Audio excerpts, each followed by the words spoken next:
93 FM and live on MEST Africa's Facebook page. My name is Nathan Quao.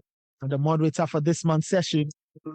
Now, someone asks, so what is EdTech Monday? Well, EdTech Monday is a platform for EdTech entrepreneurs, education stakeholders, and government reps to facilitate critical conversations on the use of tech for teaching and learning. The show is an initiative of the Mastercard Foundation's Regional Center for Innovative Teaching and Learning in ICT, and it's part of the foundation's strategy to find solutions to Africa's youth unemployment by closing the gap in access to quality education and advancing the integration of tech in education policy and practice across the continent. Now, EdTech Monday builds on the foundation's Young Africa Work strategy in Ghana with the vision that by 2030, the country will be a continental demonstration of young people, especially women, who are harnessing opportunities to shape the future of work and to create an inclusive economy with enhanced resilience for vulnerable. That's why we do not take Monday on the last Monday of every month. And this month's edition is the last one for the year 2023.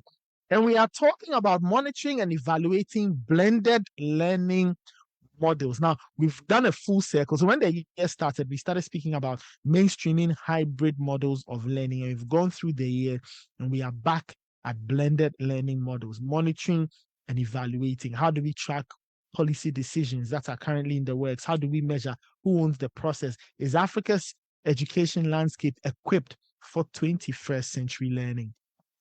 Now, to help us crack that riddle, I have four wonderful guests joining me today. I've got Thomas Eghan Ekuban, who's Content and Training Manager at TechAid.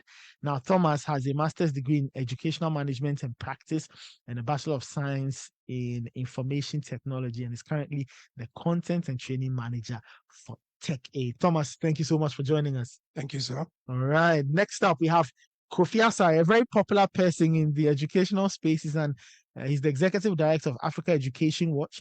He's an education policy influencer.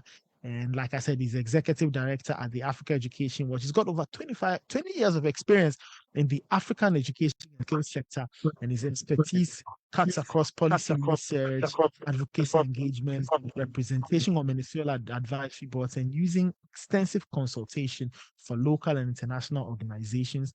Now, he was awarded in 2016. He got the Millennium Excellence Award for Rural and Urban Development, and he has a bachelor's degree in economics and sociology and a master's degree in democracy, governance, law, and development, and a Bachelor of Laws degree, and that highlights its strong academic background. He's joining us virtually via Zoom. Kofi, if you can hear me, good morning and welcome to EdTech Monday. Morning, pleasure for having me. So much for joining us. Next up, we've got Mica Woode, Research and Impact Associate at MEST. Now, Mica is a Research and Impact Associate on the new programs team. She's responsible for supporting research and impact tasks across the entire programming pre-MEST, MEST Express, and the MEST scale, as well as developing new insight and understanding into the Ghanaian entrepreneurship and tech ecosystem space. Now, Mica joined MEST in 2022, and before that, she was doing research-focused work and project support management work at Dalex Finance, IBM UK, Arthur Energy Advisors. She has an MSc in Management and Business Analytics from Swansea University and a BSc in Geography with Economics from Loughborough University. Mica, thank you so much for joining us. Thank you for having me. All right, and finally, I've got Vandyck Lomotey, PhD. Let me add that. Dr. Vandyck Lomotey is Program Director at Generation Africa. Now, Vandyck is a learning, talent, and leadership development professional and also a certified project management professional. He holds a doctorate in intercultural studies, and his experience spans the design, development, delivery, and management of several human capital and youth development solutions across a wide range of industries in Africa. He's passionate about youth development, resolving youth unemployment, building partnerships to address development issues, and EdTech. He's currently the country programs director of Generation Ghana, where he's leading the group. Post-COVID, especially at the basic level, blended learning was introduced. Is this something that's done on a large scale? What about tertiary or post-secondary? But how would we assess the implementation of technology-integrated learning in Ghana presently? Mica, you first, and then I take Kofi, who's on the Zoom. Sure. So when it comes to blended learning, I would say post-COVID, it's still being implemented in schools across the various sections you've mentioned. Most importantly, I think we can look at it from the public and the private sector, where in the private sector, if we look at primary to secondary schools, blended learning is still being used to support the current curriculums, because a lot of curriculums support experimental learning when it comes to private schools. And when it comes to universities as well, blended learning is offering a lot of students the opportunity to study in different ways. I think now we have different classes that are being facilitated on networks like Zoom, and we have a lot of hybrid classes where you can have your face-to-face sessions and also connect on Zoom to learn. And when it comes to the government sector, based on my knowledge, I believe Sandler's implementation of the iBox and the iCampus, which were respectively an offline and online sort of system to allow young students all around the world to access curriculum and quizzes and tests, is still being implemented. And when it comes to universities, I think a similar approach is still being used when it comes to blended, similar to private institutions as well. But when it comes to the TVET section, I know that based on research, Sendless is looking to build a program that would support hybrid learning and blended learning, to support this kind of learning. I see.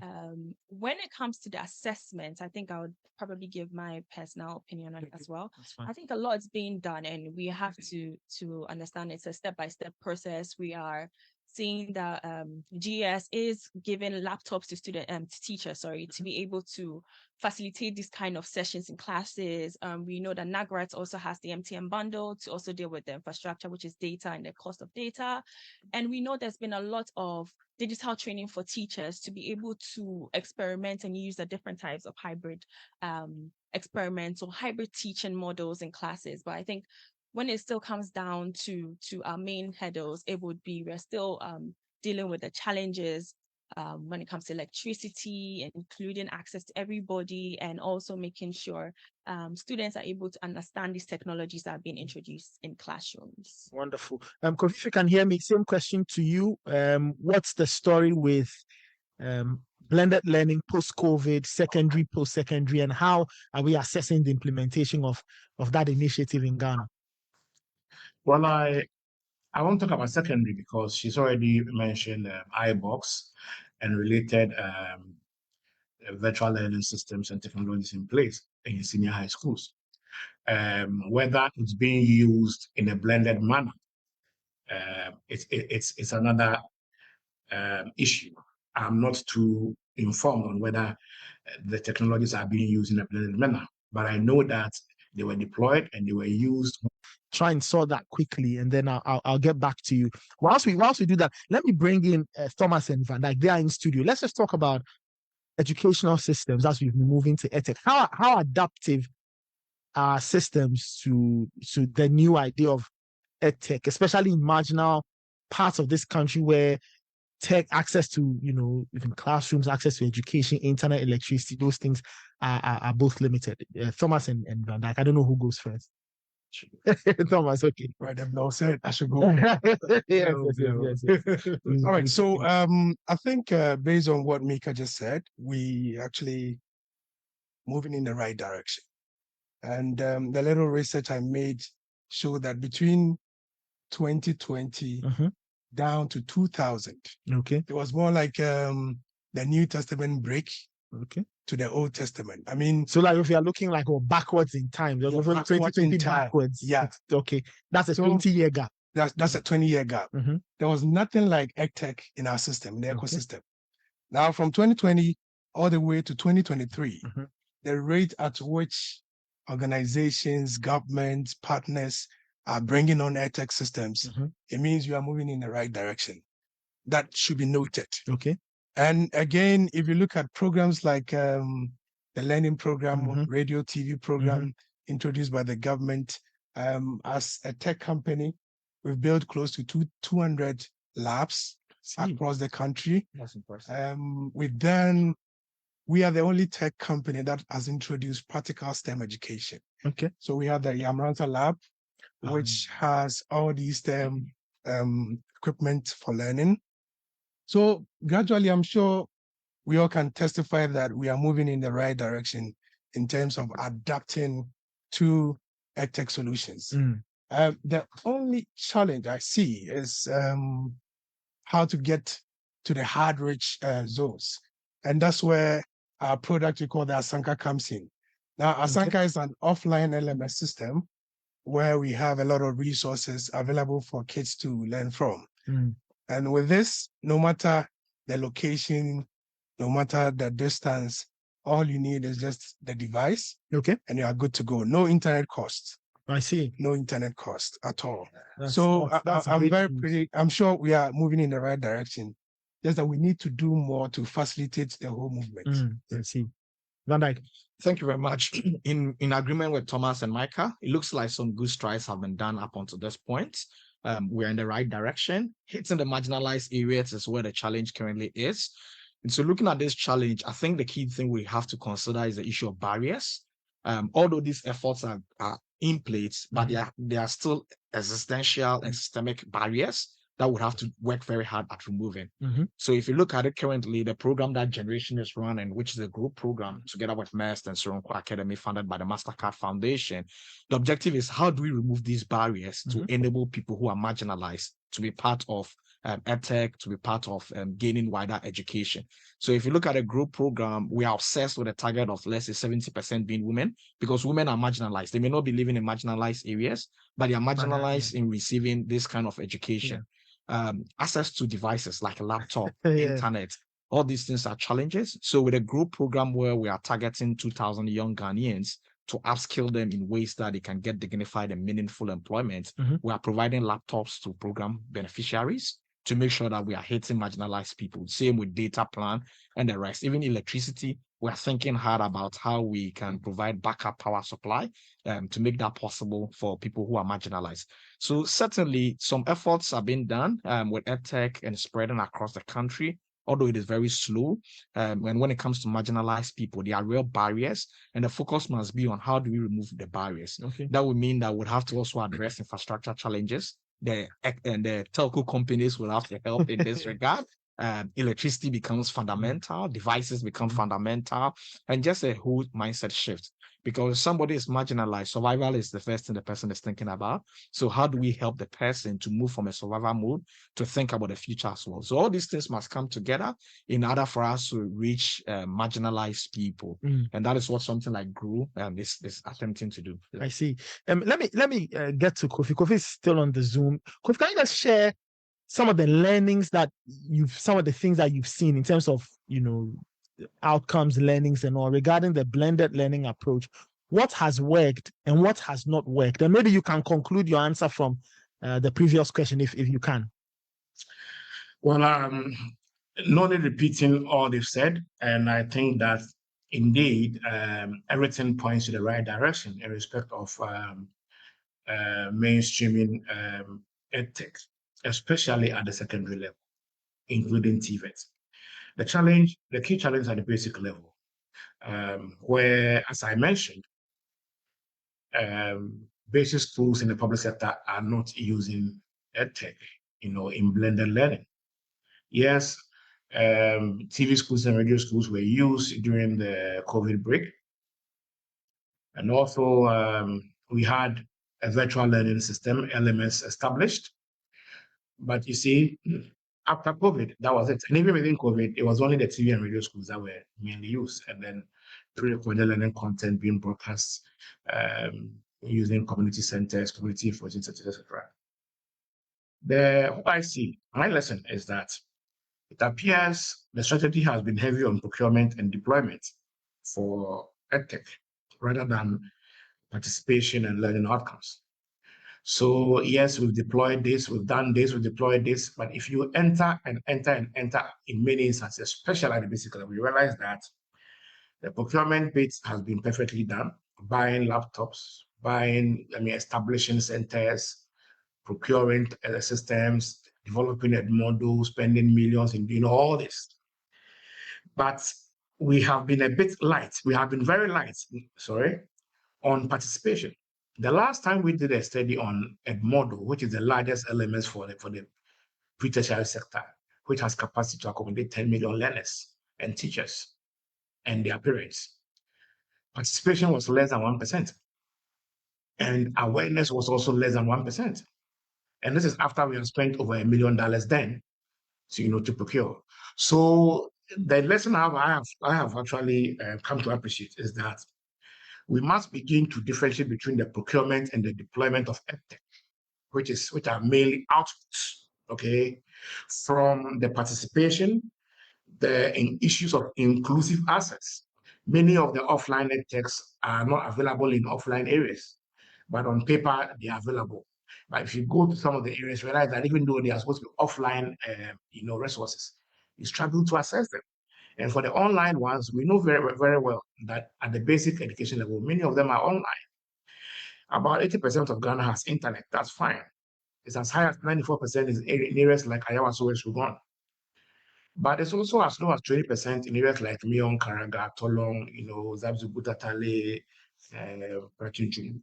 So once you have EdTech traveling on internet, you are likely to continue to deepen the already existing rural-urban divide in quality basic education provisioning, which is a problem in itself. And that's what we are witnessing in many of the basic level EdTech. So the quality of access has been given little attention.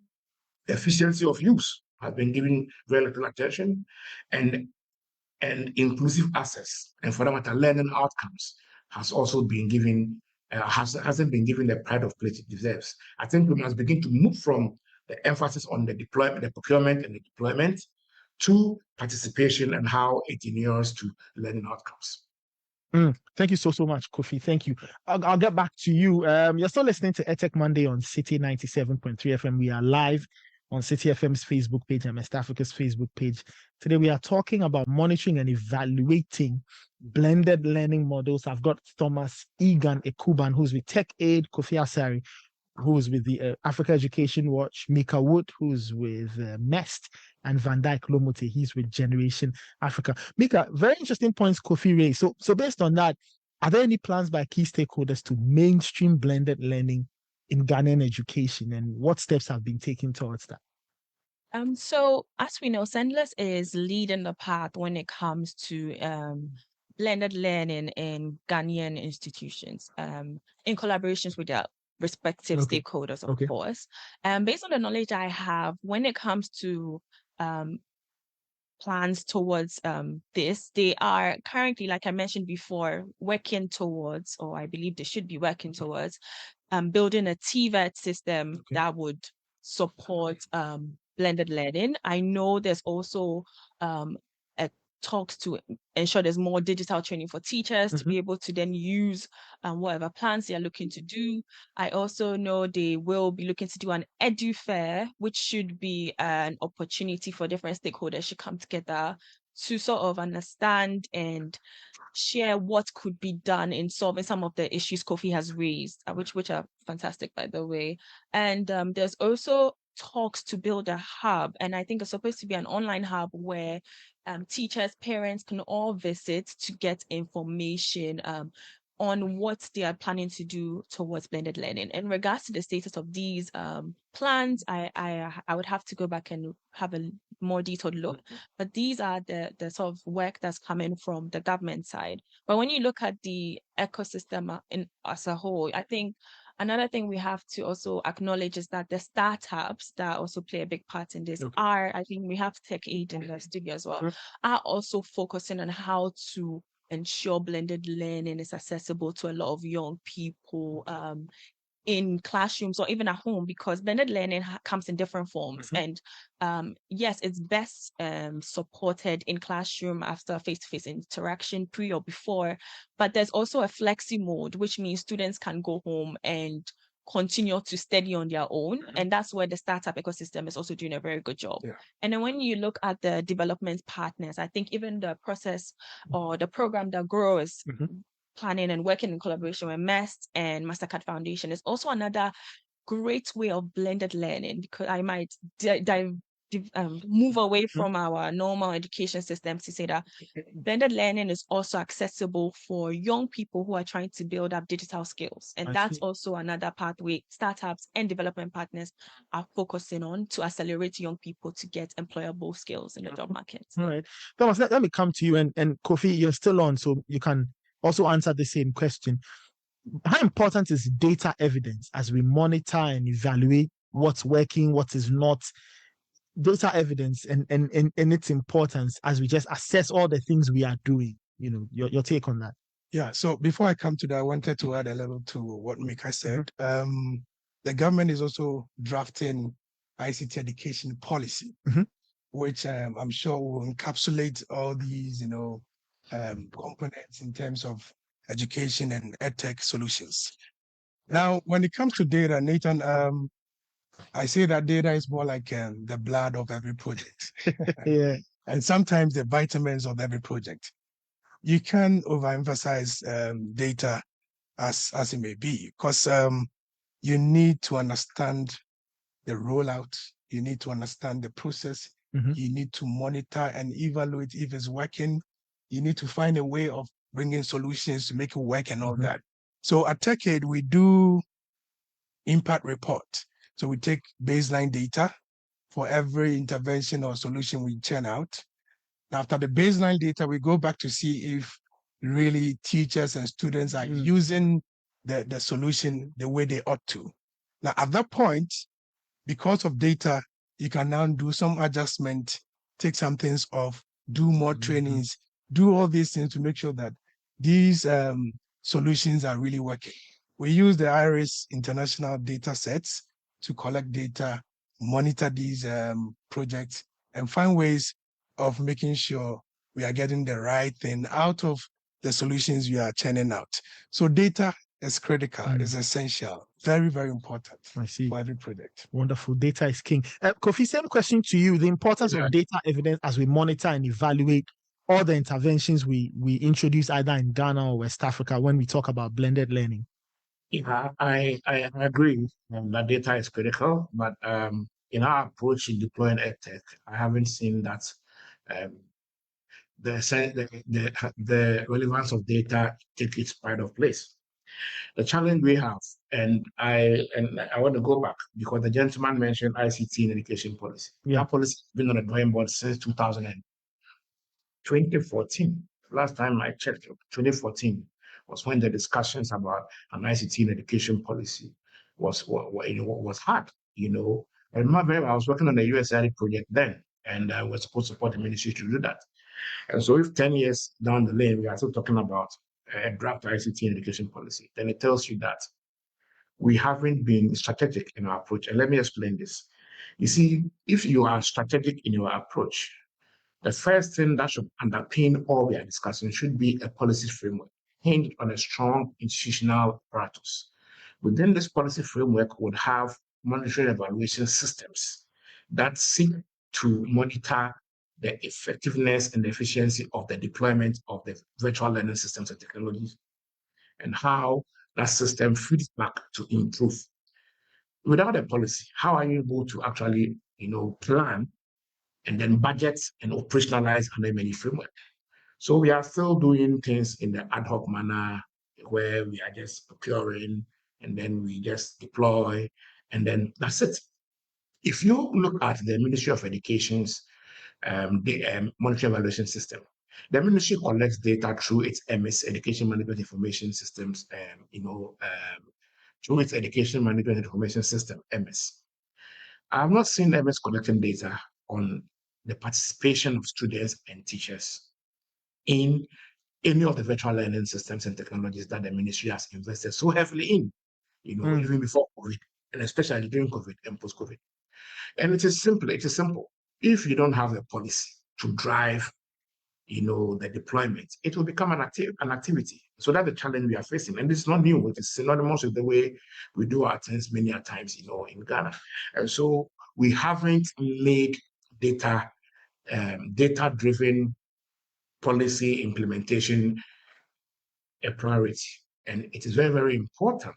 Because yesterday I was making a point that, you see, the basics of ICT is about deployment. Of EdTech is about deployment. Okay. That's a basic deployment and then access. Those are grade 1 deliverables in EdTech. In other countries, they are talking about transformational EdTech. Okay, they've moved from deployment and access. Those are outputs. But because the systems that need to be in place to ensure this journey are still not in place, and we are still doing, we are still implementing things in an ad hoc manner, or if you like, in an uncoordinated manner. It will be difficult for us to move to the point where we'll be discussing transformational ethics, especially at the basic level. At the secondary level, yes, we are doing the same, but at least you can see that adaptation at the secondary level is quite a bit more different than the basic level. So we need this ICT education policy in place. We need to operationalize it within the education delivery system. We need to fuse it into the broad M&E mechanisms of the Ministry of Education, so that there will be a basis to monitor progress, review, and improve, as we progress every year. Kofi, thank you so much. Let's move it on Vandyck. So based on all of this, really, what's it going to take to fully invest in an educational system that's relevant to the growing Ghanaian population? And this population is growing, and you have a lot of young people at the base. So what do we do to invest in a system that will be relevant to these young people? That's a very good but huge question. I don't think there's a straightforward answer to it. Okay. I think the approach would have to take on this, it should be a very holistic one. It has to be very broad. First of all, I think we would have to consider our aspiration as a people, as a country. What kind of destiny do we want to chart for ourselves? Mm-hmm. We hear of stories from Singapore. We hear of the Indian Silicon Valley story. Mm-hmm. Egypt, here in Africa, how it is booming. Even Kenya. I'm just coming from Nairobi, and you can see the way they've taken the issue of ICT to the next level. So, and you see what Rwanda is trying to do now. So as a country, I think the fundamental question we need to ask is that, what are our aspirations? Where do we want to head to? Where are we seeing ourselves? What kind of destiny do we want to chart for ourselves? That is a fundamental question we ought to ask. Now, the response to this answer would result in a couple of things. First of all, we need a policy framework to ensure that it is supporting whatever aspiration that we have. And it shouldn't just be the talk, it should be the action as well. Yeah. So when we decide on our aspiration, the policy should come and back it. Secondly, as well, we need to consider global trends. What is happening globally? How do we translate that into a local situation? How do we contextualize that into the Ghanaian situation? The online remote work is getting big, freelancing is getting big, and that is one of the problems or one of the issues generation has picked up and want to address in the Ghanaian economy. So as we see the trends happening in that direction, as a country, how do we pivot our training systems, our educational system to make sure that is addressed? The third thing I want to touch on is that these things must be done in sync with what is happening in the business world, in the world of business. We've had too many issues where people are taught something in the classroom, but then there's no correlation with what happens in the real world situation. So in thinking about upskilling people, training people, thinking about education, we need to pay close attention to what is happening in the world and how to translate that. That is why when you take a program like GROW, which we are implementing together with MEST Academy and funded by the Mastercard Foundation, we're asking ourselves, what are the trends when it comes to employment? What skills are employers looking for? How do employers want these people to fill in various roles within the organizations? As a result of that, we take our time, we do something called activity mapping, where we go into employers, we look at what they are doing, what are their pain points, what are the key skills, what are the key competencies and knowledge that are required. We translate that into a curriculum. So it is not just teaching using EdTech online, but it's really grounded in something. So the people in context. In context. Yeah. That kind of investment would also have to be made. Another kind of investment that has to be made is that we got to think about not just short term, we got to think about long term. So there's a longitudinal way of thinking and a horizontal way of thinking. We got to think of depth from tertiary down to basic education. And then we got to think about the breadth as well. How do we equip people with skills that can make them adaptable in today's changing world? Because when it comes to EdTech, EdTech is grounded in the idea that the world of work is changing. The future is changing. It is not as it used to be. So it's not just offering the technology and infrastructure. And I like what my other panelist is talking about, that participation is key.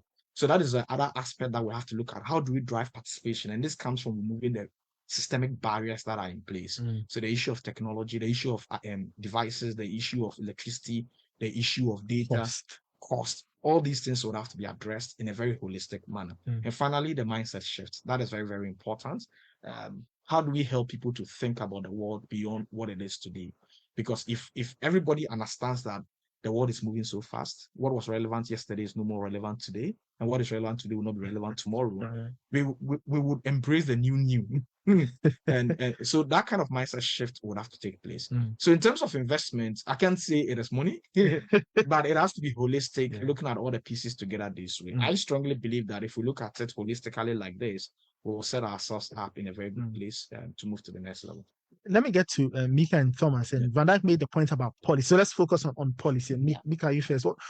What do we really need to do to implement these very specific EdTech policies? And so that's a bit of the future. But currently, what's being done as we think about the present and the future? I think one of the main things we have seen being done is that there's a call for a policy from all stakeholders. And I think that's something Senders is working on at the moment, I believe. And they are trying to make sure every stakeholder's voice is heard. And I would like to refer back to our EdTech stakeholder forum we held a few months ago. We had some great call to action points that came out. And I think the need for a comprehensive policy that assists with access to schools in terms of startups being able to share their technology with these students. And I think even the necessity of what kind of infrastructure is present in the school for technology to actually be made available was also something that came up. Another thing is that that came up was that there needs to be a cohesive voice when it comes to what every stakeholder wants. I think during the stakeholder forum, one of the main things that came across was there might be a need for a national parent-teacher association because parents also have a very, very big role to play in EdTech. Key point. And also there was also another call for an association for startups, so that all EdTech startups can come together, have a cohesive voice. And when it comes to engagement with the private sector, the government, everything is being aligned in this kind of stakeholder policy we are hoping to have in the near future. I think another thing based on what Kofi said is, yes, data is absolutely critical. Because I feel for the next stages to happen, we need to do a situational analysis. And he's right. We need to know what's happening with the virtual tools that have been given out. Maybe, and this is why the stakeholder engagement is key, because maybe that data might not be available for governments, but what do these startups actually have to share in working together? Because at the end of the day, I think we have the same goal here. We're trying to make sure all young people in Ghana have access to a globally competitive education, to get good jobs at the end of the day, because it benefits all of us and it leads to like a sustainable economy in the future as well. So. Wonderful. Thomas.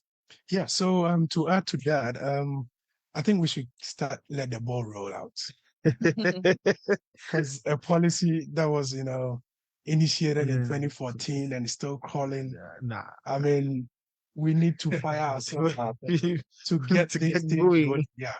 So I don't know if there's a department within the education system which actually takes care of EdTech. But if there's no department like that, we need to create something like that. Sendless distance learning. So we need to just bring all stakeholders on board, everybody on board, all hands on deck. Let's just move the wheel and make things happen. All right. Yeah. So listening to EdTech Monday, the November edition. We are live on the Citi Breakfast Show. And my name is Nathan Quao. My guest for the morning, Thomas Ekuban with Tech Aid, Kofi Asare with the Africa Education Watch, Mica Woode, who's with MEST, and Vandyck Lomotey. He's with Generation Africa. Let's get a quick highlight from the EdTech Stakeholder Forum. Mica made a reference to that. It was held in August by the Mastercard Foundation in partnership with MEST Africa. Let's just say a few thoughts on this topic. And when we come back, we'll do a few more questions and we'll call it a morning.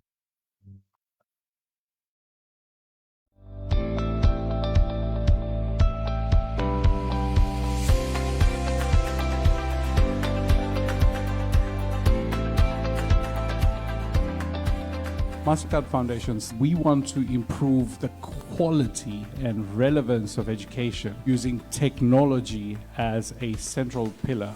With the support of Mastercard and MEST, I think we can tell a different Ghanaian story 10 years from now. To be the place where people will come and say, how did we not only deploy EdTech, but we were also able to create EdTech applications for the world. Education is a reflection of where a country wants to go. You never bring in technology as a single entity, but understand that you are placing technology in a local context. We had discussions about how government, the EdTech community, and practitioners in the education system can collaborate to increase the adoption of technology. It's been of immense benefit for my startup in understanding the basics that is expected of us while innovating in this space. We are really excited about the potential of young people who are already creating change, and I'm really, really excited about the prospects that will come out of this in the near future.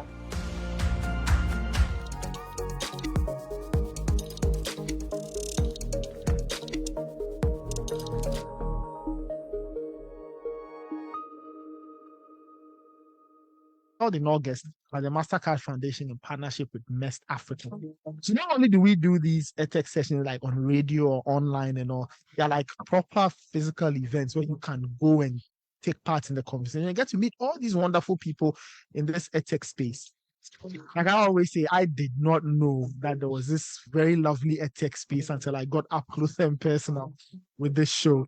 Right, let's move it on. Let's get to let me talk to Vandyck and Kofi. Kofi is still on the Zoom. Kofi Asare is still on the Zoom with us. But let me take Vandyck's thoughts first. He's in studio. The African Union is saying that 2024 is the year of education. Now, what can we being a country as Ghana or maybe the African continent, what can we do or what should we do to achieve Africa-centric 21st century learning in Ghana? How do we achieve that goal? I think I like the issue of 21st century and African-centric. Sometimes when the conversation is being had, we avoid the two, but it has to be looked at together. Because first of all, I think we need a contextual solution to the problem. When India wanted to really be relevant in the world, they look at their landscape and they developed solutions to meet their context. So first of all, the solution has to be very contextual. That has to be done through a lot of stakeholder engagement and stakeholder building, understanding what our needs are. It comes back to our aspiration. We have to look at our history, look at the resources we have at our disposal. First of all, that has to be defined. Secondly, a big question must be asked, and I think Mica touched on it briefly. How do we become a globally competitive workforce? The tools, the skills, the knowledge, the competencies, the attitudes, the character, the resilience, the mindset that is required to be competitive in today's world, and ask our questions. How are we developing that? The issue of soft or power skills have been discussed in the past, but how well have we integrated that into our educational system? Even as we're using technology, it doesn't mean that power skills or soft skills are gone, because it is said that 70% of people that get employed, 70% of people that get promoted at the workplace is as a result of their soft skills and not necessarily even the technical skills they have. I see. So even as we are talking about EdTech, we are talking about developing technical skills and co. It is important to ask ourselves as well, how are we also, helping people develop these power skills, these soft skills, even through EdTech. So that would be the second thing to develop. Let me hold you there. You talk about soft skills. So somebody may be hearing it for the first time. So what do we mean by soft skills or power skills, as you call it? It is a mindset, it is attitude, the emotional intelligence, the resilience, the ability to communicate effectively, the ability to deal with conflicts, the ability to carry yourself out in a way that would show that you're a professional, the ability to just bounce back, the resilience and stuff like that. So these are all soft skills. And we must think about it holistically, even as we are talking about 21st century education. And then the issue of the infrastructure, that must also be critically addressed. And I like what Kofi also said. It's not just about procurement. We focus so much on that, but how do we really deploy it and increase participation across the country? I see. Kofi, you're still on the Zoom. Same question to you. 2024, AU says year of education. What do we do to get Africa-centric 21st century learning in Ghana? I think the first thing we need to do, including the AU itself, is to have a system for monitoring, not compliance, but then the actions of various member states in respect of its numerous pronouncements. Because many times such declarations end up being conventions and have no meaningful effect on the ground. So the AU, beyond just making such pronouncements or member states just ratifying such conventions or action plans, should operationalize them and resource same. The AU must be interested in deploying its own monitoring mechanism to ensure that these beautiful ones do not become mere premises. We need to harmonize and strengthen the regulation of the delivery of EdTech in Ghana. As we speak, there is too much duplicity. Too much duplicity in the EdTech space. So many people doing the same thing, and it doesn't make a good case for spending efficiency and value for money. Senators should have a regulatory role. I'm not seeing that regulatory role being played. Okay. Senators is focusing more on its service delivery role, and I think that we need to reset the regulatory role of senators. Strategic investment. The senator guys are great guys. They have a clear purpose, and they are doing very great things. But I think that they need more resources. And I'll give you an example. When the floods took over the water region in Sambat of Bono, it took over 6 weeks for EdTech not to be deployed in that area. You see, technology is not just to make learning easier or learning much more effective, but it is also aimed at solving social problems. And so when you have floods disrupting technology, immediately the ability of technology. Yeah, I can hear you now. The ability of technology to immediately restore the disruptions affecting our education system should be, it should be precise. It should be real time.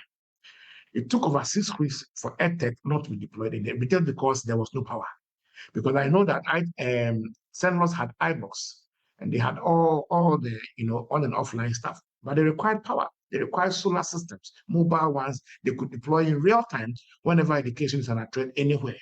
And so we need to resource senators because they are doing a great job there. Resource them so that they will not just develop such innovative products, but have the capacity to deploy in real time when education is disrupted. Now, the approach to EdTech must change. That's the third thing we must do. The approach we are adopting in this country is the horizontal intervention approach, where we are heavy at the second cycle level. The reality is that EdTech is a culture, and it can be imbibed in the education system when you go and then start from the second cycle level. And so we must adopt a bottom-up approach. 1, 75% of our basic schools do not have access to adequate ICT facilities, according to UNICEF. And so how do you even teach computing, which is supposed to be a subject from upper primary all the way to junior high school 3, when 75% of our basic schools do not have access to ICT and internet? So we must start from the basics. Where we are starting from will not lead to any sustainable outcomes. Second, we must invest in community participation. Without parental participation and buy-in, acceptance of EdTech, everything we are doing will end at the output level. And so as we invest in procuring EdTech systems, EdTech equipment, capacity building for teachers, buying equipment for teachers and all that is beautiful. That's fantastic. They are building an infrastructure and building capacity. Let's also invest same in mobilizing communities' participation, especially parental support for EdTech. Other than that, we will have EdTech, but it will not be a system. It will be an intervention. It will be a procurement activity. It will be an output, and it will not affect learning outcomes the way it should. Thank you. Thank you so much, Kofi. Kofi Asare is with the Africa Education Work. The final bit, Thomas and Mica, they are in studio. Mica, you first. Let's talk about the future of blended learning in a few minutes. What does the future hold for people and for us as a country in terms of blended learning? I believe a lot of the points Kofi raised were actually great. And once we actually do tackle these problems in a structural way, I believe when it comes to the future, we are going to see an automatic increase in digital inclusion. I think because we'll be tackling education for the teachers, the students, and there's also the ripple effect of educating young people. They're able to educate their friends, their family members.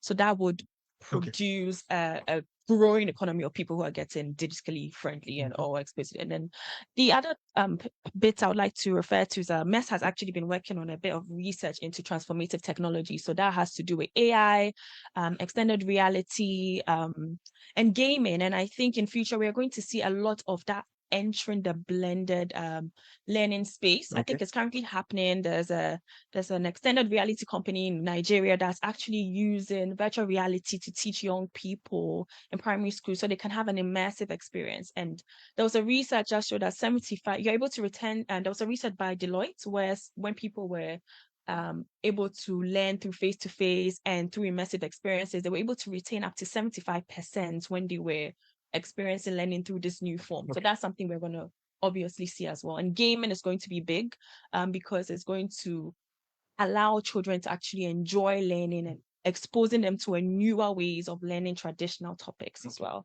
All right. Yeah, so I believe the future is great. In a few years back, we won't have a radio program talking about tech and all that. Yeah. And just as Mica said, we have started developing and deploying VR systems already in our labs, where kids use, Oculus sets to have a virtual experience of the education they want in the classroom. So, I mean, the future is great. Now that the AU is also bringing on board the 2024 education policy, it means that we are pushing everybody on this continent to find a way to adapt to some EdTech solutions that will help us. Okay, all right. Just in a few seconds, Vandyck, concluding comments, just in a few seconds. Thank you very much. I think as the other panelists have said, the future is great and promising. That is why Generation Through this coalition-led approach with a group program, we are bringing together several stakeholders and partners to tackle one of the biggest problems we have in our country, unemployment. And unemployment, the costs from various angles, the way even we are trained in schools, we are not even a good fit for the job market. So based on the research we've done together with our partners, starting from today, we're even launching a program in digital marketing, web development, and then digital customer service and we're using EdTech to facilitate that, to make sure that people are able to participate in the digital economy. I think it is just an example of some of the good things that are about happening. And as a country, if we set our minds right, we set our hearts right, I think the sky is too near as a limit for us. Wonderful. Thank you so much. I had wonderful guests today. The topic was monitoring and evaluating blended learning models. Now, to do that with me, I had Thomas Eghan, Ekuban, Content and Training Manager at Tech Aid. I had Kofi Asare, Executive Director, Africa Education Watch. He joined us virtually. Mica, Woode, Research and Impact Associate at MEST. And Vandyck, Lomotey, Program Director, Generation Ghana. And many, many thanks to you out there for listening. It's always an honor bringing you EdTech Mondays live on Citi 97.3 FM on the Citi Breakfast Show, and also live on Citi 97.3 FM on Facebook and on MEST Africa's Facebook page as well. This is our last EdTech session for 2023. Keep the conversations going. And in 2024, trust me, we'll be back with a bang to talk more EdTech, to get us all to buy into the idea and make education and technology very good friends as we grow the next generation. My name is Nathan Quao. Many, many thanks for tuning in.